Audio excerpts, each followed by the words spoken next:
అప్పించదు గాని అప్పు చేయవు. హల్లెలూయా. అంటే ఒక మాటలో చెప్పాలంటే నువ్వు ఆస్తికి కర్తగా ఉంటావు. నువ్వు బహు ఆస్తిపరురాలుగా ఉంటావు. హల్లెలూయా. ఇది అందరికీ ఆశే. డబ్బు ఎవరికి చేయదు? నాకు కూడా చేయదు కాదు. ఇచ్చే కొద్ది కావాలంట. ఇదేం తప్పు కాదు. కానీ ఒక విషయాన్ని జ్ఞాపకం పెట్టుకోండి. ముందు మీకు చూపిస్తా. ఇక్కడ అంటున్నాడు, నీవు అనేకులకు అప్పించదు కానీ అప్పు చేయవు. నువ్వు ఆస్తికి కర్తగా ఉంటావు కానీ నువ్వు ఎక్కడా కూడా అనాథగా విడవవు. హల్లెలూయా. ఇప్పుడు రండి సంగతి 28వ అధ్యాయం. కానీ వాక్యం ఏమంటుంది? నీ దేవుడైన యెహోవా భూమి మీద ఉన్న సమస్త జనముల కంటే నిన్ను. మరి ఏంటి దేవుడి మాట అబద్ధమా? సంగమ వాక్యం అంటుంది అబద్ధమాడుటకైన నరుడు కాదు. హల్లెలూయా. ఇక్కడ చెప్తున్నాడు, మనం అంతా కూడా వాక్యం చదువుతాం, వాక్యాన్ని ఎత్తుపడతాం, మనకు నచ్చిన మాటల్ని మనం తీసుకుంటాం, మిగిలినవి ఏం చేస్తామంటే నిర్లక్ష్యం చేస్తాం. సో ఈ 2 వాక్యాలు చదివిన వాక్యాల్లో ఇవి అనేకులకు అప్పించడం అన్నది నాకు నచ్చింది. నువ్వు భూమి మీద అన్నిటికంటే కూడా నిన్ను హెచ్చిస్తానన్నది నాకు నచ్చింది. మిగిలిన వదిలేస్తాం. అయ్యా నువ్వు భూమి మీద అన్నిటికంటే నన్ను హెచ్చుగా ఉంచుతానన్నావు కదా, కానీ ఏంటయ్యా ఈ అప్పుల బాధ? నువ్వు అనేకులకు అప్పించేవాడిగా ఉంచుతానన్నావు, కానీ ఇదేంటయ్యా ఇంకా అప్పు చేసే పరిస్థితి? నా కుమారుడా, ఎందుకు తొందరపడుతున్నావు?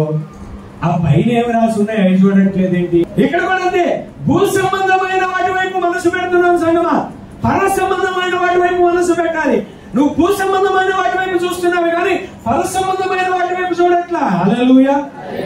నువ్వు కనుక ఒక నిమిషం భూ సంబంధమైన చూపు మానేసి పర సంబంధమైన చూపు చూడగలిగితే, హల్లెలూయా, ఆకాశం వైపు చూడగలిగితే, ఆకాశం వైపు చేతులు ఎత్తగలిగితే, ఆకాశం వైపు ఇదిగో దేవుడికి వినిపించినట్లు నీ స్వరం ఎత్తగలిగితే, ఇదిగో భూ సంబంధమైన వాటిలో నువ్వు ఉన్నతమైన స్థితిలో ఉంటావు. హల్లెలూయా.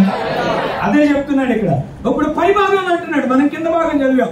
భూమి మీద అన్నిటికంటే నువ్వు ఎక్కువగా ఉంటావు. ఇప్పుడు పై భాగంలో అంటున్నాడు, నీవు నీ దేవుడైన యెహోవా మాట శ్రద్ధగా వినాలి. ఎలా వినాలి? వింటున్నామా? సంగమా, మనం కూడా సంఘానికి వచ్చి వింటామంటే, లేదా ఖాళీగా ఉన్నప్పుడల్లా యూట్యూబ్ లో వాక్యం పెట్టుకుని వింటామంటే. అందుకే యాకోబు పత్రికలో యాకోబు అంటే తినవసరం పనిలేదు. మీరు వినువారు మాత్రమై ఉండి మిమ్మల్ని మీరు అది ఏమండి, అస్సలు వంట చేస్తా వాక్యం వింటామండి, పడుకుంటా కూడా వాక్యం పెట్టుకునే పడుకుంటున్నామండి, అస్సలు బండి మీద వెళ్తా కూడా వాక్యమేనండి, అస్సలు ఖాళీగా ఉంటే వాక్యమేనండి, ఇంకోటి ఏమీ లేదండి. కానీ పొట్టకు వస్తే ఏముండదండి, ఆ వాక్యం కనపడదండి. స్కూల్కు పంపిస్తున్నాం కదా, పొట్టకు వస్తే నీకు అక్షరం ఒక రావట్లేదంటారు. వింటం అంటే ఏంటో తెలుసా? విన్న దాని ప్రకారం నడవటం. హల్లెలూయా. విన్న దాని ప్రకారం చేయటం. శ్రద్ధగా వింటాం. శ్రద్ధగా వింటాం అంటే విన్న దాని ప్రకారం ఆచరణలో పెడతాం. హల్లెలూయా. వినాలి, ఆచరణ పెట్టాలి. వినాలి, ఆచరణలో ముందుకెళ్ళాలి. అప్పుడే నువ్వేమవుతావు తెలుసా? భూమి మీద వాక్యం సెలవిచ్చిన రీతిగా అందరికంటే హెచ్చుగా నువ్వు ఉంటావు. హల్లెలూయా. అది సంగమం. ఇక్కడ అంటున్నాడు, శ్రద్ధగా విని నేడు నేను నీకు ఆజ్ఞాపించుచున్న ఆయన ఆజ్ఞలన్నిటినీ అనుసరించి నడుచుకొని నేల. చూసారా, శ్రద్ధగా వింటం ఏంటంటే ఒక అడుగు ముందుకేసి చెప్తున్నాడు. ఆయన ఆజ్ఞలన్నిటినీ అనుసరించాలి. హల్లెలూయా. అందుకే వాక్యం ఏమంటుందో తెలుసా సంగమా? పాపం పాపం పాపం అంటారు. ఏ పదాక పాపం నాన్ సెన్స్ అంటారు. ఆజ్ఞ అతిక్రమమే, ఆజ్ఞను జవదాటమే పాపం. ఆజ్ఞానుసారంగా మన బ్రతుకులు ఉండకపోవడమే పాపం. ఆయన చెప్పిన మాటకు అనుగుణంగా మన జీవితాలు ఉండకపోవడమే పాపం. హల్లెలూయా. మరి అలాంటప్పుడు మనం దీవెన ఎలా పొందుకుంటాం? కనుక ఇక్కడ అదే చెప్తున్నాడు. ఈ మాటని నిన్నన్నిటి మీద ఎలా ఉంచుతానంటే హెచ్చుగా ఉంచుతానంటున్నాడు. అంత మాత్రమే కాదు, 3వ వచనంలో అంటున్నాడు, నీవు పట్టణంలో దీవించబడదు, పొలములో దీవించబడదు, గర్భఫలము, భూఫలము, పశువుల మందలు, దుక్కెద్దులు, గొర్రె మేక మందలు దీవించబడును. నీ గంపయు, పిండియు, పిసుకు తొట్టియు దీవింపబడును. నువ్వు లోపలికి వస్తే దీవించబడతావు, బయటకు వెళితే అంటే అన్నిట్లో దీవెనంట. పట్టిందల్లా బంగారం అంట. ఏంటది? పట్టిందల్లా బంగారం. ఎందుకో తెలుసా సంగమా? దేవుడేమో నా మాట వింటే పట్టిందల్లా బంగారం అంటున్నాడు. కానీ మనం ఏం చేస్తాం తెలుసా? ఆయన మాటను విని దులిపేస్తాం, ఆచరణ పెట్టాం. అందుకే ఏమవుతాం తెలుసా? ఆయన సన్నిధిని నిర్లక్ష్యం చేస్తాం, ఆయనతో గడపవలసిన రీతిగా గడపం. కొన్ని విషయాల్లో ఏం పర్లేదు లేని నాలుగు మాట తీసేసి దాటేస్తాం. అందుకే మనం పట్టిందల్లా తుప్పవుతాం. హల్లెలూయా, హల్లెలూయా. ఇక్కడ అంటున్నాడు, నువ్వు లోపలికి వెళ్ళినా బయటకు వచ్చినా దీవించబడతావు. ఇదిగో పొలము, పంట, వస్తువు, వాహనం ఏదైనా సరే భూఫలం, ఇక్కడ అంటున్నాడు భూఫలం, గర్భఫలం అన్ని కూడా ఏమవుతాయి? దీవించబడతాయి. తిమోతికి రాసిన మొదటి పత్రిక 6వ అధ్యాయం చూసారా సంగమా? ఎంత చక్కని మాట. ఇక్కడ ఈ మాట అండర్లైన్ చేసుకోండి. ధనం ఉండటం తప్పు కాదు, ధనవంతులు అవటం తప్పు కాదు. దేవుడు ధనం ఇవ్వాలని కోరుకుంటున్నాడు, దేవుడు ధనవంతులుగా ఉండాలని కోరుకుంటున్నాడు, దేవుడు తన పిల్లలైనటువంటి వారి ఆస్తికి కర్తలుగా ఉండాలని కోరుకుంటున్నాడు. దేవుడు తన పిల్లలైనటువంటి వారు అనేకులకు అవసరాల్లో, ఆపదలో నిలబడేవారుగా ఉండాలని, అప్పిచ్చేవారుగా. ఇక్కడ అది కూడా చెప్తా, అప్పంటే వడ్డీ కాదు, అప్పంటే భారం కాదు, ఫ్రీగా ఇచ్చేవారంగా, అవసరాల్లో ఆదుకునే వారంగా ఉండాలి. అది ఆత్మీయ లక్షణం. హల్లెలూయా. అయితే ఇక్కడ వాక్యం సెలవిస్తుంది సంగమా, ఇహమందు ధనవంతులైన వారు అంటే గర్విష్ఠులు కాక ఎందుకు చెప్తున్నాడంటే, ధనం మనిషిని పాడు చేసేస్తుంది, ధనం మనిషిని మనసును పాడు చేసేస్తుంది. ధనం ఏం చేస్తుంది అంటే దేవుని వైపు నుంచి దృష్టి మరలించి ధనం మీద, ఆధిక్యత మీద, సామర్థ్యం మీద, లోకం పోకడ మీద దృష్టి మరలుస్తుంది. హల్లెలూయా. అందుకే ఇక్కడ అంటున్నాడు, ఇహమందు ధనవంతులైన వారు గర్విష్ఠులుగా ఉండవద్దు. ఎందుకంటే అనేక మంది ధనం కలిగిన వారు గర్విష్ఠులైపోయారు. ఇందాక బైబిల్ గ్రంథంలో కీర్తన అధ్యాయంలో కూడా మమ్మీ ఒక రాజును జ్ఞాపకం చేస్తుంది. ఎవరా రాజు? హిజ్కియా రాజు. దేవుడు ఆ రాజును ప్రేమించి దీవించాడు. దీవించాడా లేదా? దీవించాడు. అక్కడ వరకు బాగానే ఉంది.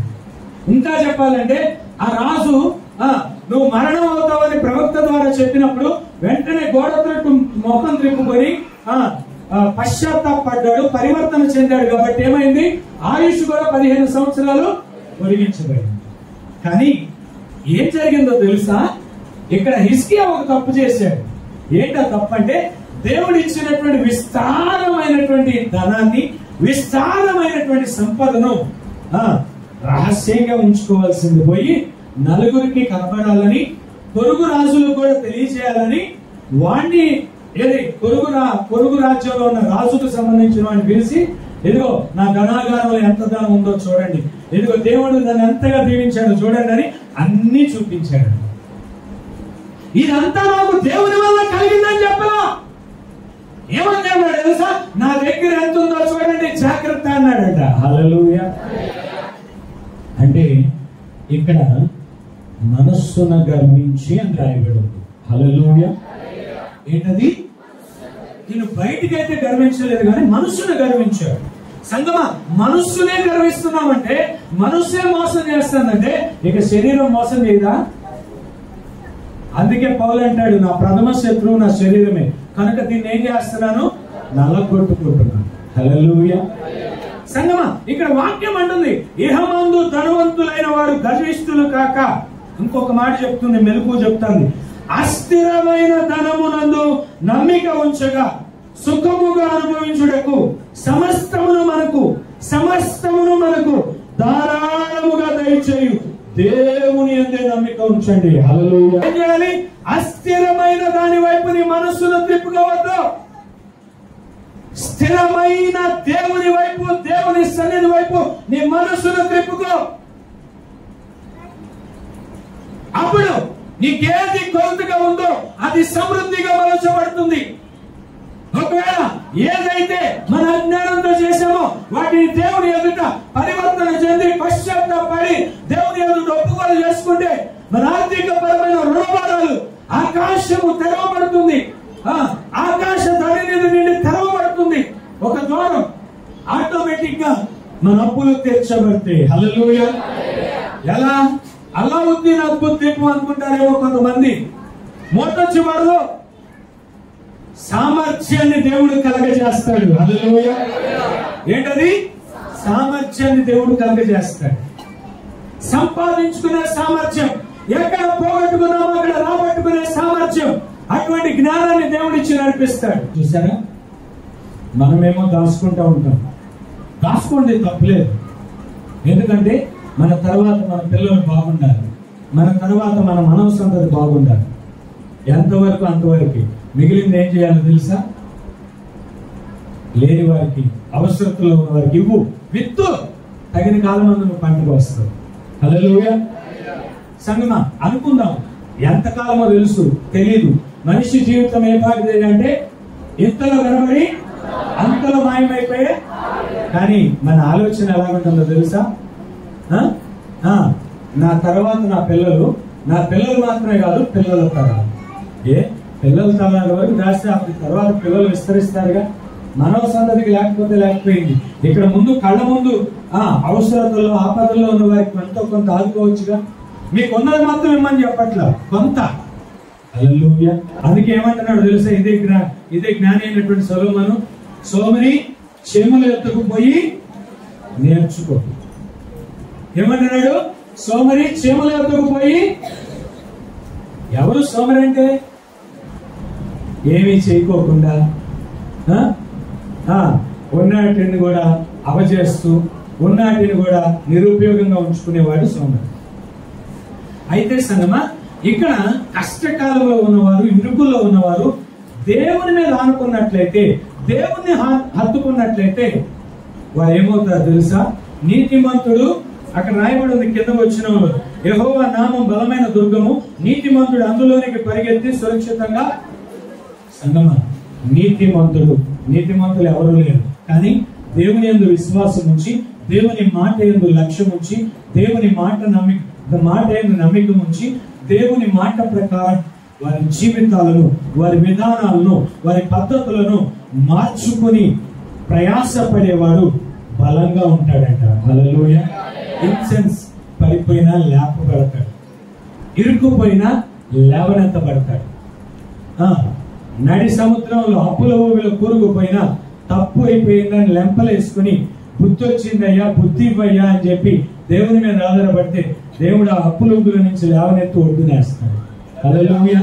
సంగమా, ఈ ఉదయకాలం ఎందుకు అజ్ఞానంతో నేను చేసుకుని కూరుకుపోయానేమో, అజ్ఞానంతో నువ్వు చేసుకుని అప్పులు కూరుకుపోయావేమో. ఈ ఉదయకాలం ఆశతో వచ్చిన నీతో, ఆశతో ప్రకటిస్తున్న నాతో ప్రభు మాట్లాడుతున్న మాట, అయిపోయింది. ఈ సమయంలో నువ్వు దేవుని సన్నిధిలో ప్రాణేయబడు, దేవుని సన్నిధిలో అప్పగించుకో. ఇదిగో ఖాళీ పాత్రగా చేసుకో, ఇదిగో ఒప్పుకోలు చేసుకో, దిద్దుబాటు చేసుకో, పరివర్తన చేసుకో. దేవుని ఎదుట ఒప్పుకో. దేవుడు ఒక నూతన ద్వారం తెరవబోతున్నాడు. హల్లెలూయా. దేవుడు ఆకాశ వాక్యాలను వెప్పబోతున్నాడు. హల్లెలూయా. సో ఆర్థిక పరమైన ఊపిలో నుంచి ఇదిగో అలనాడు ఏమీ లేదు, తొట్టిలో కొంచెం నూనె, కానీ తెచ్చుకున్న పాత్రలన్నీ నిండిపోయిందంట. ఇంకా ఆగమనం చివరికి చెప్పడానికి చాలా తేలిక. సంగమా, నేను మీకు చెప్తా లైవ్ ఎగ్జాంపుల్. మా నాయనమ్మ గారికి ఎత్తుకొడితే ఏమీ లేదు నాకు తెలిసినప్పుడు. గవర్నమెంట్ ఉద్యోగం ఏదో వచ్చినట్టుంది, అది కూడా కొన్ని కారణాల వల్ల మా తాతగారు రిజైన్ చేశారు. ఇప్పుడు వ్యాపారం మొదలు పెట్టారు. వ్యాపారం మొదలు పెట్టినప్పుడు మా పరిస్థితులు కూడా అంతంత మాత్రమే. తర్వాత దేవుడు వాగ్దానం చేసిన దేవుడు నమ్మదగిన వాడు కనుక ఆ వ్యాపారాన్ని అంచెలంచెలుగా దీవిస్తూ వచ్చాడు. అదే సమయంలో ఏదో వ్యాపారం కోసం ఈ ప్రాంతంలోనికి మా కుటుంబాన్ని దేవుడు నడిపిస్తే, ఇప్పుడు దేవుడు మా నాయనమ్మతో మాట్లాడాడు, నా కుమార్తె ఎదుగో మిమ్మల్ని దీవిస్తున్నాను కదా, ఇక మీదట నువ్వు నా పరిచయం చేయి. నేను మీ పని చేస్తున్నా, మీ కుటుంబం పని చేస్తున్నా, నువ్వు నా పని చేయి. హల్లెలూయా. సో ఇప్పుడు ఈ మొదలు పెట్టింది ఆ పని. సంగమా, తాతగారు సంపాదించిందంతా ఆ తర్వాత తరమైనటువంటి నా నాన్న బాబాయ్ కష్టపడ్డారా, వ్యాపారాలు చేశారా, లేదా ఏమైనా కొనుక్కున్నారా, అవన్నీ అనవసరం. హారత్ కర్పూరాలు అయిపోయింది. అలాగే ఈమె కూడా ఉన్నది ఎక్కడ పోగొట్టిన లేదు.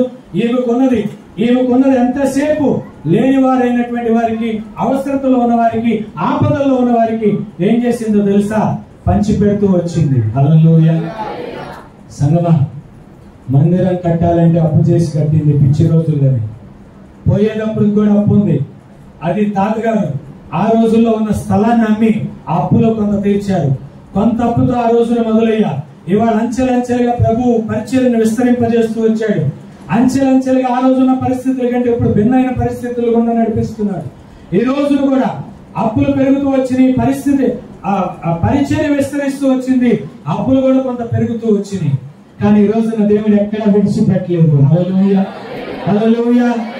ఎక్కడా విడిచిపెట్టలేదు సంగమా.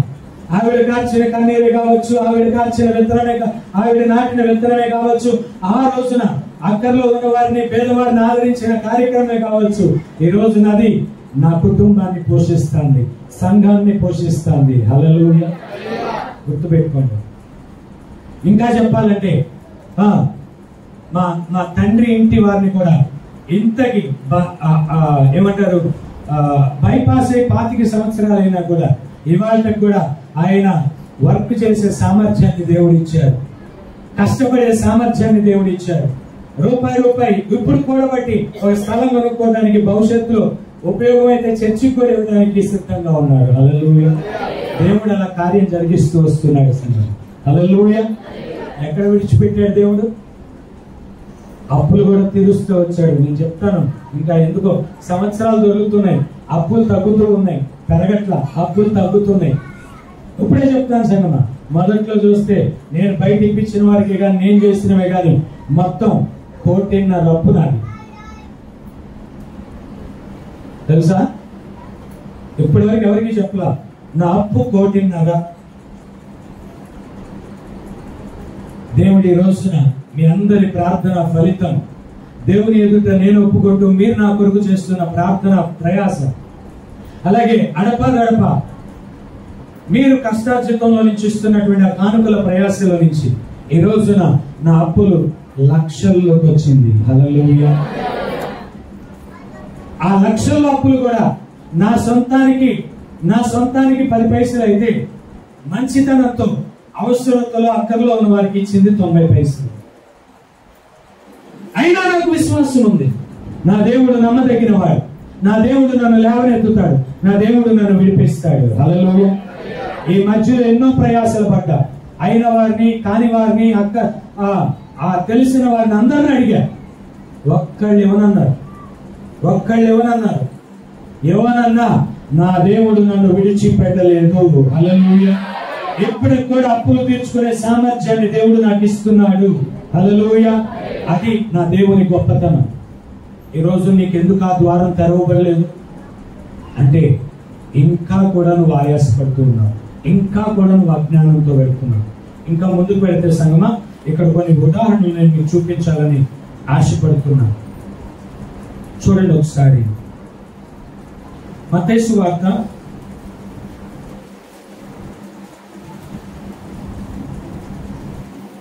6వ అధ్యాయం 12వ వచనం.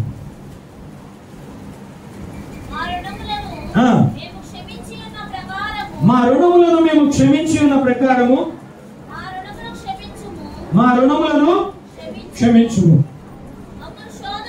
చాలా చూసారా సంగమా, ఎప్పుడైతే మనం క్షమించబడతామో అప్పుడు మనం క్షమించబడతాం. ఎప్పుడైతే మనం కనికరం చూపుతామో అప్పుడు కనికరించబడతాం. ఎప్పుడైతే మనం ఇస్తామో అప్పుడు మనకు ధారాళంగా అనుగ్రహించబడుతుంది.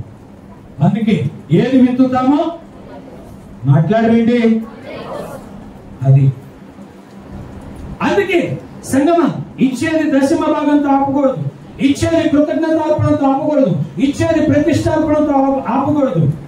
ఇచ్చేది నిశ్చితనముతో కాక హృదయంలో నిశ్చయించిన కొలది ధారాళంగా సంతోషంగా ఇవ్వాలి.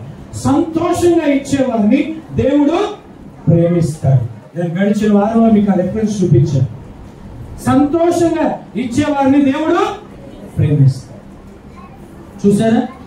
కానీ మనం అక్కడితోనే అయిపోతాం. మీకు కొన్ని ఉదాహరణలు చెప్పాను. ఉద్యోగం వచ్చింది, ఇస్తారు, బాగానే ఉంది. మరి ఇంట్లో కొత్త వస్తువు కొనుక్కున్నారు. వస్తువు ఎంత పెట్టి కొన్నావు? మనం ఫోన్ ఉదాహరణ అడుగుతున్నాం. బండి కొన్నావు, బండి ఎంత అయింది? కానుక ఎంత ఇచ్చావు? చెప్పదు. కానుక ఎంత ఇచ్చావు?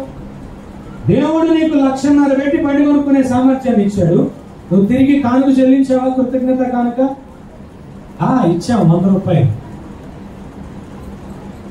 సంగమా, నాకేం కొరత అవ్వలా. మీ దీవెన కట్టుబడిన మీరే. హల్లెలూయా. ఇల్లు కట్టుకున్నావు, ఎంత పెట్టి కట్టావు? శ్రీదేవక్క, ఇల్లు ఎంత పెట్టి కట్టావు? 40 అయిందంట. విధవరాలు, అంతంత మాత్రమే పరిస్థితి. డబ్బులు లేవు, రేకుల షెడ్ అంది, స్లాబ్ అంది, 2 స్టేర్ల బిల్డింగ్ కట్టింది, 40 అయింది. కానుక ఎంత ఇచ్చావు? కానుక ఎంత ఇచ్చావు? సామర్థ్యాన్ని ఇచ్చింది ఎవరు? యోహాన్. సామర్థ్యాన్ని ఇచ్చింది ఎవరు? హల్లెలూయా. నాగేశ్వర గారు, మీ దగ్గరికి వస్తున్నాం. 6 రోజులు కష్టపడ్డావు, 7వ రోజు దేవుని దగ్గర కష్టపడి 6 రోజులు కష్టార్జితం నువ్వు అనుభవిస్తావు. కానీ నువ్వు 7వ రోజు కూడా ఏం చేస్తున్నావు తెలుసా? 7వ రోజు కూడా కష్టపడుతున్నావు మందిరానికి రాకుండా. ఇవాళ వచ్చారు లేదు, కొన్ని నెలనా 6 రోజులు కష్టపడు, 7వ రోజు ఇవాళ వచ్చావు, కానీ పనిలోకి వెళ్తున్నావు. నీ ఆరోగ్య పరిస్థితి ఏంటి? డాక్టర్ నువ్వు బతకవు అన్నాడు. నీ చేతుల్లో డబ్బులు కూడా లేవు బాగు చేయించుకోవడానికి. ఇవాళ మన దేన్ని చూసి నువ్వు అతిశయపడుతున్నావు? గుర్తుపెట్టు. ఎక్కడ ఉంటున్నావు అంటే ఇవన్నీ ఏంటో తెలుసా? కృతజ్ఞత లేకపోవడం. హల్లెలూయా. పెళ్లి చేశారు, ఓ 10 లక్షలు తక్కువలో తక్కువ వేసుకుంటే ఏమవుతుంది? ఎక్కువ అవుతుంది. 10 లక్షలు కృతజ్ఞత అర్పణ ఎంత ఇస్తున్నావు? 1000 రూపాయలు. ఏం సురేష్, 10 లక్షల్లో కృతజ్ఞత అర్పణ ఎంత ఉండాలి? అమ్మో, 10 లక్షలు అప్పు చేశా. అప్పు తిని పొద్దున్నే వెళ్ళిపోవడానికి, అదంతా చెప్పుకోవడానికి ఉండదు, ఏముండదు. కానీ నువ్వు ఆ 10లో 1 నువ్వు దేవునికి ఇస్తే జీవిత కాలం దాని ప్రతిఫలం దేవుడు నీకు ఇస్తాడు. హల్లెలూయా. కానీ మనకి తెలీదు. కానుక ఎంత ఇస్తాం? ఇంకేమంటాం తెలుసా? మా సేవకులు అసలు కానుకలే అడగరండి. అడగకపోతే నీ బుద్ధి ఏమైందండి? మందిరంలో కానుక పెట్టలేదండి. అంతా తీసే దాసి దోచుకుంటున్నా. హల్లెలూయా. సంగమా, ఇది నా మాట కాదు, ఇంకొక మాట మీకు జ్ఞాపకం చేస్తా. ఒకసారి చూడండి.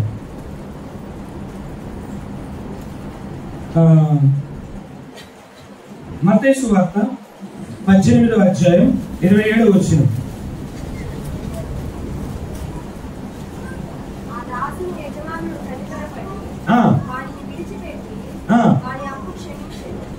ఆ దాసుని యజమానుడు కనికరపడి వాడిని విడిచిపెట్టి వాని అప్పు క్షమించబడి. కానీ ఇప్పుడు ఈయన చేస్తున్నాడు తెలుసా? తక్కువ అప్పు ఉన్నాడు, వీడు ఒకరికి అప్పిచ్చాడంట. ఇతనేమో ఒకరి దగ్గర ఎన్ని తలాంతులు? 1000 తలాంతులు అప్పు చేశాడు. తలాంతు ఒకటి 3,600 అంట. కింద ఫుట్ నోట్ లో రాయబడి ఉంటుంది. 1000 తలాంతులు అంటే ఎంత? నేను లెక్కేసి రాత్రి కూర్చుని 3,60,00,000 ఈ రోజుల్లో డబ్బు. ఒకటి దగ్గర అప్పు చేస్తే దాన్ని వదిలేశాడంట, పాన్లే అని. ఇప్పుడు ఈడంట వదిలివేయబడినవాడు. అంటే నేనే అప్పు తీసుకున్నా 3,60,00,000 నన్ను విడిచిపెట్టేశాను. సరే, బాగున్నప్పుడు ఇవ్వాలి. ఇప్పుడు నేను ఒకరికి ఎన్ని ఇచ్చా? 100 దేనారాలు అప్పిచ్చానంట. ఎవరికి? అక్షయకి. దేనారం అంటే ఎంత? 1 దేనారం 100 రూపాయలు అంట. అంటే 100 దేనారాలు అంటే 50 రూపాయలు. ఇప్పుడు నేను వచ్చి అక్షయ అని అడుగుతుంది, 50 రూపాయలు అని గొంతు పట్టుకున్నానంట. మీరు ఇంటికి వెళ్ళి చదవండి, అక్కడే రాయబడింది. నేను ఇప్పుడు అక్షయ గొంతు పట్టుకున్నానంట. 50 ఇస్తావా చేస్తావా? చూసారా? ఇలా ఉంటుంది మన బుద్ధి సంఘంలో. దేవుడేమో మన అప్పులు తీర్చాలా, మనమేమో అధిక వడ్డీలు కూడా ఇవ్వకూడదు. ఒకసారి 15వ అధ్యాయానికి రండి, కీర్తనల గ్రంథం. చాలమ్మా. తన ద్రవ్యం వడ్డీకి ఇవ్వడు. ఇప్పుడు సంగమా ఇవన్నీ వద్దు, ఒక్క మాట. తన ద్రవ్యం వడ్డీకి ఇవ్వడు. మొదటి వచనం ఏమనుంది? అతిథిగా, దేవుని సన్నిధిలో అతిథిగా ఉండదగిన వాడికి ఉండవలసిన లక్షణం ఇది.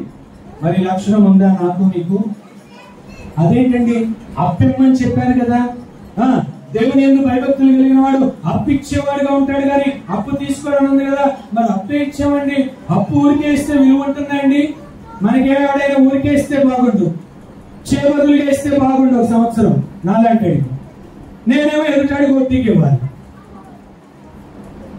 బ్యాంకు నుంచి ఏమో మనకు రూపాయి వడ్డీ రావాలి, మరేమో అద్దెచ్చి 3 రూపాయల వడ్డీలకు తిప్పుతాం. ఇంకా చెప్పాలంటే ఈ రోజు ఫైనాన్స్ కూడా వ్యాపారం అంటున్నారు. ఏం చేస్తున్నామంటే 2 రూపాయల వడ్డీలు వేసి 10 రూపాయలు తిప్పుతున్నాం. ఎంత దౌర్భాగ్యకరమైన పరిస్థితి. ఇవన్నిటికీ దేవునికి లెక్క అప్పచెప్పాలి, అప్పచెప్పాల్సిందే. అలాంటి సంఘం మానేస్తారు, నాకు సంబంధం లేని విషయం. వాక్యం స్పష్టంగా చెప్తుంది. సార్, తన ద్రవ్యం వడ్డీకి ఇవ్వడు. ఒకవేళ ఇవ్వాలనుకుంటే, భయం ఉందని అనుకుంటే ఇవ్వు. బ్యాంకుకి ఏది ఇస్తుంది? 80 పైసలు. బ్యాంక్ ఏమిస్తుంది? రూపాయి.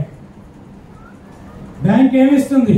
ఎస్, ఇప్పుడు పెట్టారు డబ్బులు వేయట్లేదు బ్యాంకుల్లో అని చెప్పి మా నాన్న లాంటి వాడికి ఏం చేశారంటే, పెద్ద వయసాడు కదా, ప్రజలు నమ్మే పరిస్థితుల్లో లేదని బ్యాంకులో దాచుకుందామని ఫిక్స్డ్ డిపాజిట్ చేస్తే ₹1.5 ఇస్తున్నారు. అది దాటి వెళ్ళకూడదు, అది దాటి వెళ్ళకూడదు. మరి వాళ్ళు ఎలా వెళ్తున్నాం, ఎలా తెస్తున్నాం, ఎలా చేస్తున్నాం? ఇవన్నీ తప్పు కాదులే అనిపిస్తున్నాయి, ఇవన్నీ సామర్థ్యానికి తగ్గట్టే అనిపిస్తున్నాయి. కానీ వాళ్ళు కట్టేటప్పుడు బాధ నాకు వస్తుంది, బాధ నీకు వస్తుంది. ఇదంతా దేని వల్ల? అజ్ఞానం వల్ల. ఇదంతా దేని వల్ల? అప్పగించుకోవాల్సిన వారికి అప్పగించుకోలేని కారణం చేత. అందుకే కీర్తనల గ్రంథం 37వ అధ్యాయం 21వ వచనంలో మాట అంటుంది, ఇప్పుడు అప్పులు తీర్చి చెక్కొట్టే వాళ్ళతో దేవుడు మాట్లాడుతున్నాడు. భక్తిహీనులు అప్పు చేసి చాలమ్మా ఏమంటున్నాడు తెలుసా? అప్పు చేసి తీర్చకపోయిన వారు భక్తిహీనుడు అంటున్నాడు. అప్పు తీసుకున్నావు కదమ్మా, ఇవ్వమంటే ఇస్తానే ఉన్నప్పుడు, ఇచ్చేటప్పుడేమో చేతులు నలుపుకుంటూ కాళ్ళు నలుపుకుంటూ పలావుల ప్యాకెట్లు తీసుకెళ్లి ఆయన నచ్చిన వంటకాలు తీసుకెళ్లి చేస్తాం. అమ్మా నాకు అవసరం వచ్చింది ఇవ్వమంటే ఇస్తానే ఉన్నప్పుడు. ఏంటమ్మా అలా మాట్లాడుతున్నావు? ఇంట్లో అవసరం వచ్చిందమ్మా, పరిస్థితి బాగోలేదమ్మా అంటే దిక్కున్నాడు చెప్పుకో. సంఘమా, సంఘంలో ఇటువంటి వాడు లేకపోలేదు, ఉన్నారు. మీతోనే దేవుడు మాట్లాడుతున్నాడు. తస్మాత్ జాగ్రత్త మీ ప్రవర్తన. అప్పు ఎలా తెచ్చుకున్నారు, ఇచ్చేటప్పుడు కూడా అదే రీతిగా తిరిగి ఇచ్చేయాలి. రూపాయితో సహా తిరిగి ఇచ్చేయాలి. తిరిగి ఇవ్వనవాడు, అప్పు తెచ్చనివాడు భక్తిహీనుడు. భక్తిహీనుడు నరకానికి వెళ్తాడు. భక్తిహీనుడు ఆయనకి ఇష్టడు కాదు. హల్లెలూయా. అన్నిటి గురించి చెప్పారు. అప్పు తీసుకోవచ్చు, అసలు తీసుకోకూడదు. దేవుణ్ణి అడుగు. ఒకవేళ తీసుకుంటే పీకల వరకు వచ్చేసిందంటే నీ సామర్థ్యం దాటి తీసుకోవద్దు. రెండో తెలుసా?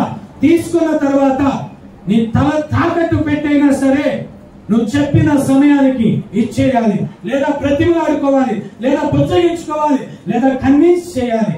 చేసి వాడికి ఆ అప్పు తీర్చేసేయాలి. హల్లెలూయా. ఇది సంఘం.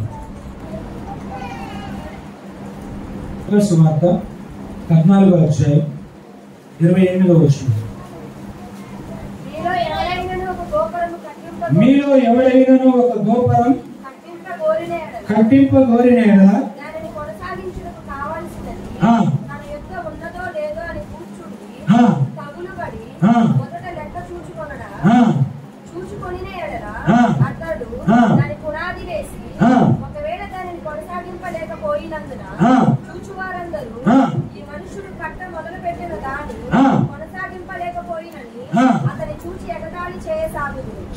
హల్లెలూయా. చూసారా ఎంత వివరంగా రాయబడిందో బైబిల్లో. యెహోవా ఇల్లు కట్టించిన దాని కట్టువారి.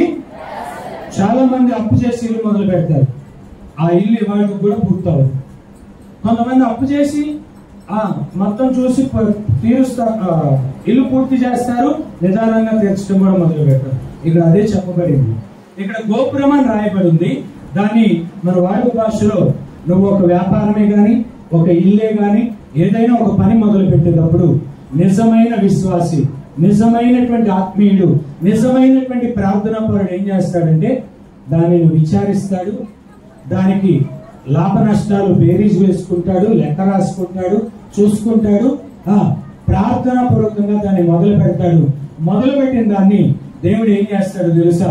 తగిన కాలమందు, తగిన సమయమందు దేవుడు ఆయా మార్గాలు తెరిచి దాన్ని పూర్తి గావించడానికి దేవుడు కృప చూపుతాడు. హల్లెలూయా, హల్లెలూయా. చూసారా ఏమంటారు? నువ్వు ఏదన్నా ఒక పని మొదలు పెట్టేటప్పుడు దాని గురించి 1-2 సార్లు విచారణ చేయి. లోక సంబంధంగా విచారణ చేయి, దేవుని దగ్గర విచారణ చేయి. అప్పుడు దేవుడు నీకు మార్గం సరళం చేస్తాడు, పరిస్థితులు అనుకూలిస్తాడు. అప్పుడు నువ్వు దానిలో ముందుకు వెళితే ఆ పనిలో విజయం సాధిస్తావు. హల్లెలూయా. చివరిగా ఒక మాట చెప్పి నేను ముగిస్తాను సంగతి. లూకా సువార్త 16వ అధ్యాయం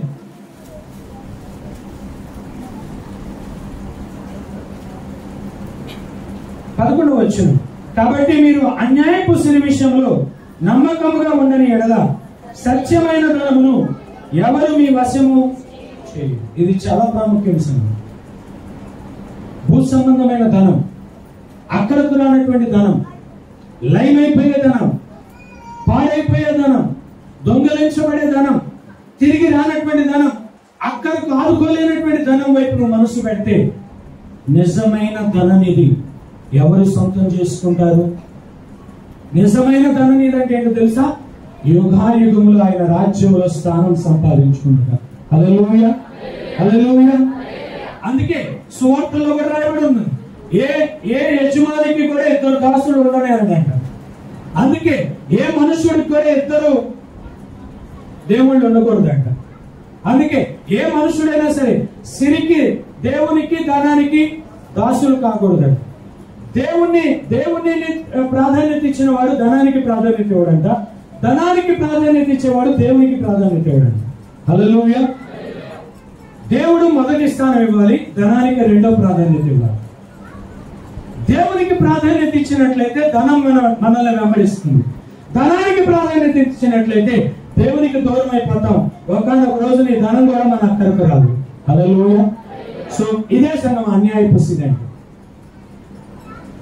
సో మనం ఈ రోజున మరొకసారి అప్పు చేయకూడదు. ఒకవేళ చేసిన తాహతుకు మించి వెళ్ళకూడదు. అప్పు చేసిన ఎడల అది కష్టమైన, నష్టమైన, తల తాకట్టు పెట్టైనా సరే వాళ్ళకి ఇచ్చేయాలి. వాళ్ళ అవసరతకి ఇచ్చేయాలి. హల్లెలూయా. దీనివల్ల మీరు నష్టపోతున్నారు. మీరు అనుకుంటారు దేవుల్లో తరిగిపోయాం, దేవుల్లో బాగున్నాం కానీ ఎందుకు దీవించబడతలేదు, అన్నిట్లో బాగున్నాం కానీ ఉద్యోగాల్లో ఎందుకు రాణించట్లేదు, ఆర్థికంగా ఎందుకు అప్పులు తీరట్లేదంటే ఒకటి శ్రద్ధగా వింటున్నాం కానీ అనుసరించట్లేదు. ఇంకొకటి తాహతుకు మించి అడగకూడదు. ఇంకొకటి ఆయన దగ్గర విచారణ చేయాలి. ఇంకొకటి మన సామర్థ్యానికి మించి వెళ్ళకూడదు. ఇవన్నీ నీ దృష్టిలో పెట్టుకున్నప్పుడు అప్పు చేయి, అప్పు తీర్చబడుతుంది. అప్పు చేయి, నువ్వు ఎదుటి వారికి కూడా అప్పు తీర్చి అప్పు ఇచ్చేవారు ఇవ్వగలవు. అలాగే నువ్వు అన్యాయంగా వెళ్ళవద్దు, నీకు అన్యాయంగా అనుగ్రహించబడు. నువ్వు న్యాయంగా వెళ్ళు, దేవుడు నీకు న్యాయంగా విస్తారంగా ఇస్తాడు. హల్లెలూయా. సో మరొకసారి ఆర్థిక అభివృద్ధిలో ఇదిగో మూలవాక్యం నేను జ్ఞాపకం చేస్తాను. క్యాలెండర్ లో ఉన్న మూలవాక్యం ఏంటి? ద్వితీయోపదేశకాండమైన ఏంటది? చదవమ్మా, రిఫరెన్స్ చెప్పమ్మా. ద్వితీయోపదేశకాండం 8:18. మీకు భాగ్యం సంపాదించుకొనుటకై మీకు సామర్థ్యం కలగచేయువాడు ఆయన. ఎస్, ఎప్పుడు సామర్థ్యం కలగజేస్తాడు తెలుసా? ఈ వాక్య నియమానుసారంగా మన ఫైనాన్షియల్ విషయాలలో మనము దేవుని వాక్యానుసారంగా ఉన్నప్పుడు మాత్రమే మన జీవితాలు ఒట్టుకు చేర్చబడతాయి. మన జీవితాలు ఆశీర్వాదకరంగా ఉంటాయి. మన జీవితాల్లో ఆశీర్వాదాన్ని పొందుకోగలుగుతాం. దేవుని వాగ్దానం చేసే రీతిగా లోపలికి వెళ్ళినప్పుడు బయటకు వచ్చినప్పుడు దీవించబడతాం. భూఫలములు, గర్భఫలములు, వస్తువుల్లో, వాహనాల్లో, ప్రభు అన్నిటిలో కూడా మనం దీవించబడతాం. ఈ దీవెన్ని కావాలనుకుంటున్నట్లయితే ఆయన వైపు చూస్తూ ఆయన చేతికి అప్పగించుకొని నీ హృదయంలో కనుక పరివర్తన చెంది, ప్రభు అవసరానికి ఒకలాగన్నా, అవసరం తీరిన తర్వాత ఒకలాగన్నా, కనుక ఈ సమయంలో నా అజ్ఞాన స్థితిని క్షమించి ఈ స్థితి నుంచి నన్ను లేవనెత్తాయి అంటే ఒక రోజున దేవుడు అతి త్వరలో నీకు కలిగిన ఆర్థిక రుణభారాల నుంచి దేవుడు విడిపించి నిన్ను, నీ కుటుంబాన్ని, సంఘాన్ని ఆర్థిక అభివృద్ధిలోనికి నడిపించడానికి సిద్ధంగా ఉన్నాడు. అట్టి కృప ఈ ఉదయకాలం ఆశతో వచ్చిన మనందరికీ దేవుడు అనుగ్రహించి నడిపించునుగాక.